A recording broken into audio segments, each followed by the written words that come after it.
So Ariana Grande just released a new song. Honestly, we probably should call it a documentary at this point. The song is about people projecting onto her, borrowing her identity, and basically acting like they're entitled to her life. And within not even 24 hours, everyone is mad to the point where I even saw a document where it said basically, "Dear Ariana, we have to talk." I don't know if that was like trolling, but I think it's representative of a lot of fans' actual opinions. And the funniest part of the whole thing is that the song is literally saying, "I hate that you feel like you own me." And the fans responded with like, "Well, actually, as shareholders of this company, we have thoughts." I don't believe the reaction from some fans to this song is about whether the song is good or bad. Like, obviously people have their opinions about, whether the song is good or bad.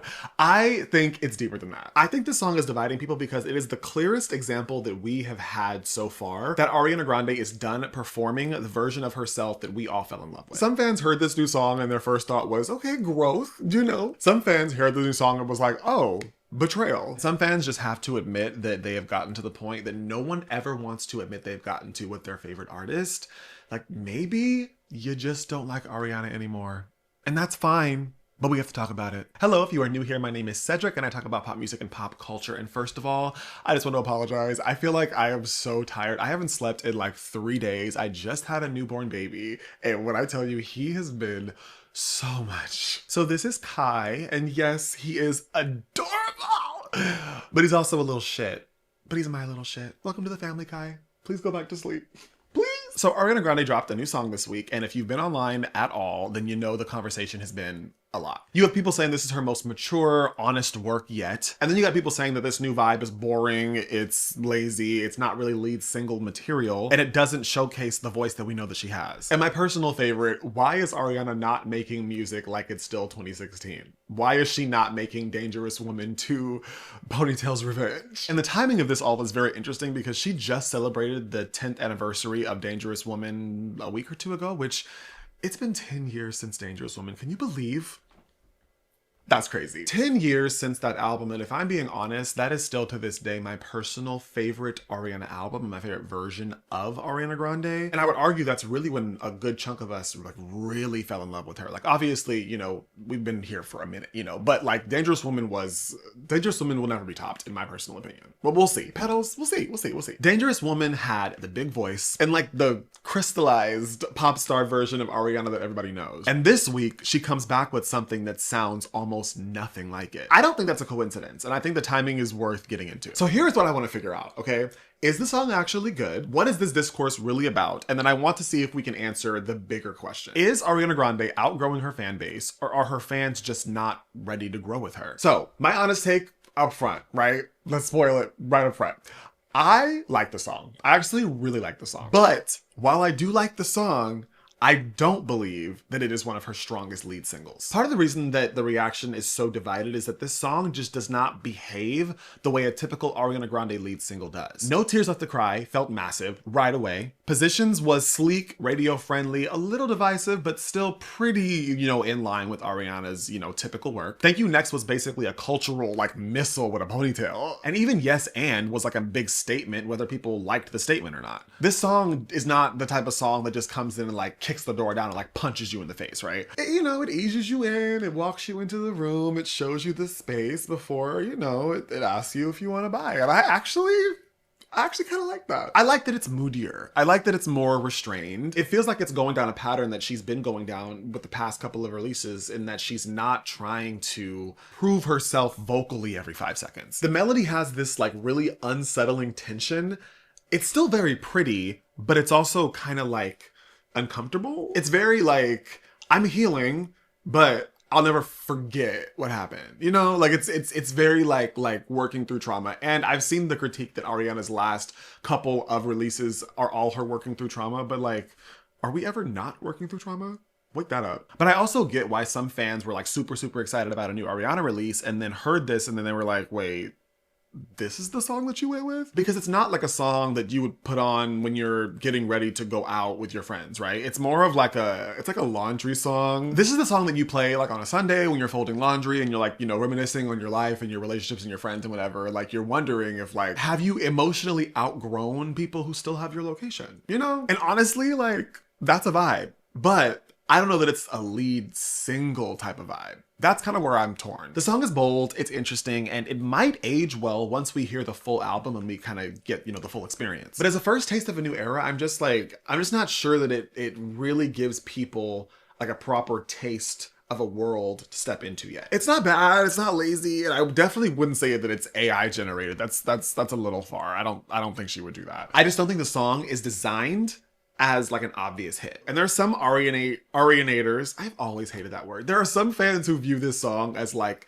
restraint. Like, like she's holding herself back creatively in a good way. But then you have others who are looking at that as like boredom. Like, okay, well, you're not giving us what you've always given us, and it doesn't feel like you're actually putting your all into this, so like we're bored. And that brings us to the vocal conversation, right? One of the biggest complaints that I saw was that this song does not showcase Ariana's vocals well. Like it doesn't give us the agility, the dynamics, the flexibility, the big, loud, high diva notes. And I just think that's while true, I don't think that her not, screaming at the top of her range at the end of the song now means the song is no longer vocally impressive. That's basically like saying Simone Biles is not an athlete because she walked into a room instead of flipping into the room. Like, we know what she could do. Why does she have to do that all the time? And at this point, like, I don't know what number album we're on, but I just don't think that we need her to basically like act like she's opening, the heavens at the end of every single release. And personally, like,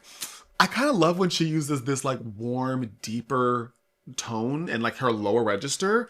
It's so nice. It sounds so full and it really gives her voice like a different emotional weight. Like in my mind, I'm picturing like Ariana's big, loud, highest notes or whatever are like fireworks. They're bright, they go off. We're super excited to see them and whatever. And then her lower register is more like, it's more like a dark, expensive room with like incense burning. Like I feel like I'm like, I don't know. I feel like I'm just like sitting in it. Like I'm like taking a bath with candles. With all that being said though, I do have an actual critique. Okay. I do think the song could have used a little more oomph at the end. I don't need, greedy levels of vocals at the end, but just, just something to pad it a little bit more. The song just kind of builds all of this tension throughout, and part of me just kind of wanted it to end with like the emotional dam just like breaking. I don't know. And not because she has to prove anything, but just because I felt like that's where the song was going. So like, why not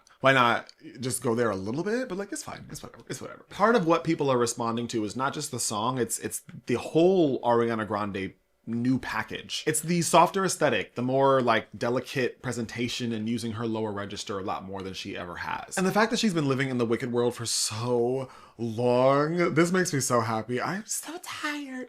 Let me not do that. But there's a commercial that I see on the TV all the time on Peacock where they play a clip of her talking to Elphaba, and she's just like, let's do this together. Think of what we could do together. And I hate that part. So I'm so happy that with this new song and hopefully with the new album, she's giving us more texture and more vocalizations that we just aren't used to hearing from her. Some people are using this song as like proof that something is wrong with her, like something is going on with her that we don't know about, when it could just mean that she's just like in a different season artistically. I don't think she forgot how to be Ariana Grande. I think she's just no longer interested in being the same version of Ariana Grande. This is where I feel like the real conversation kind of starts, because a lot of the criticism about this song just doesn't feel like it's about the song. It feels like fans are grieving an Ariana Grande that just doesn't exist anymore. If you became a fan of Ariana Grande from My Everything, Dangerous Woman, and Thank You Next, like you came in during a very specific kind of pop star Ariana. Big vocals, big hooks, like her selling point was basically, I'm a tiny girl with a big voice. That version of Ariana Grande was magnetic. And those albums, like that sound, that is what most fans have in their mind when they think of Ariana Grande. And now all of a sudden she's making music that just sounds nothing like that. I don't think it's a secret to anybody that Ariana has spent a good chunk of her year chasing celebrity, like chasing fame. And I'm not saying that as a criticism, but it's like, just because you're chasing fame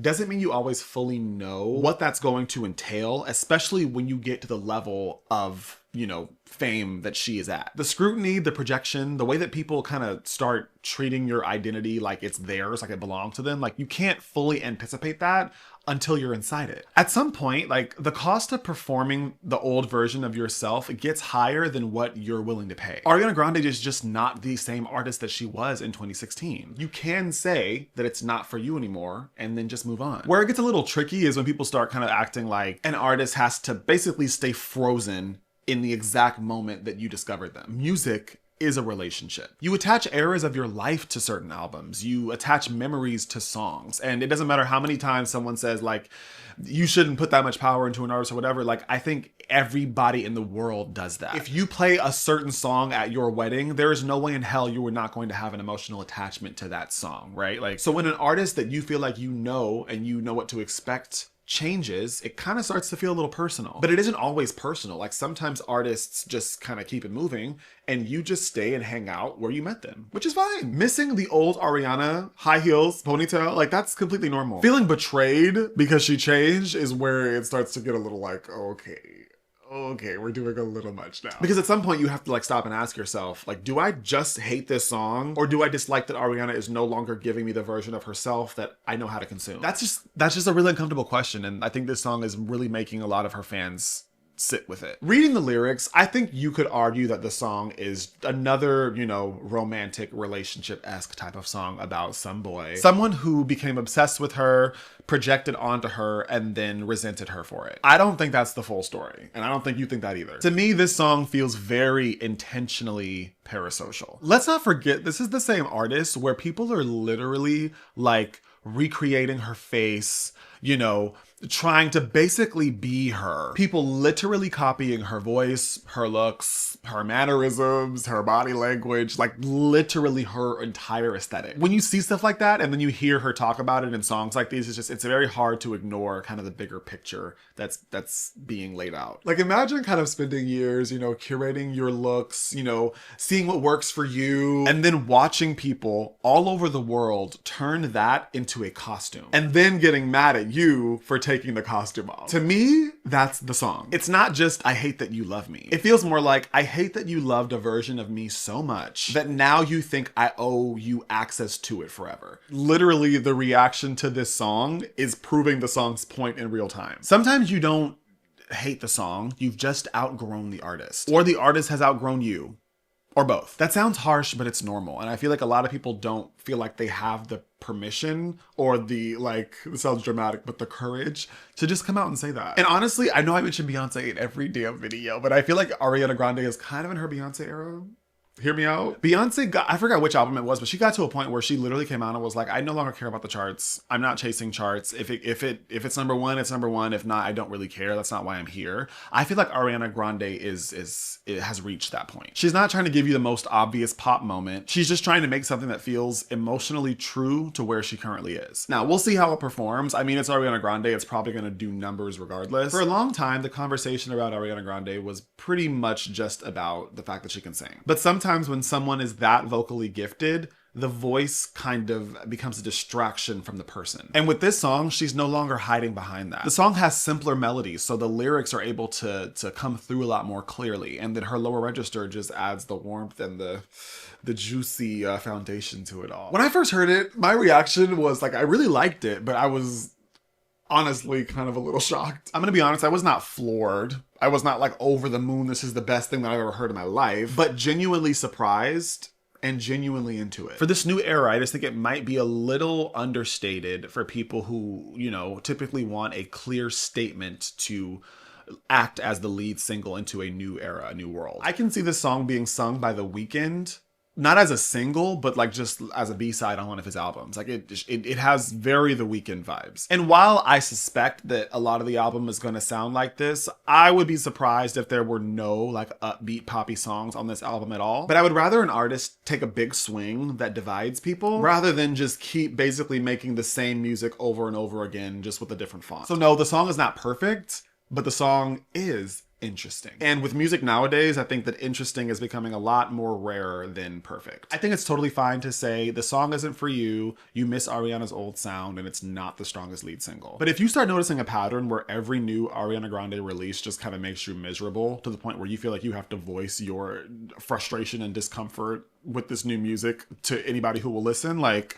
I think you should stop waiting for her to become someone who she already was. So let me know what you think. Is Ariana Grande outgrowing her fan base? Are the fans outgrowing Ariana? Let me know, because I do think that both sides have a point. We just have to be respectful in how we get that point across. Ariana Grande has moved on. And maybe it's time for some of us fans to do the same. Even though it's awful and unfortunate. But as always, I'm just a gay with opinions. So thank you guys so much for hanging out with me today. I appreciate it. And I will see you all in the next one.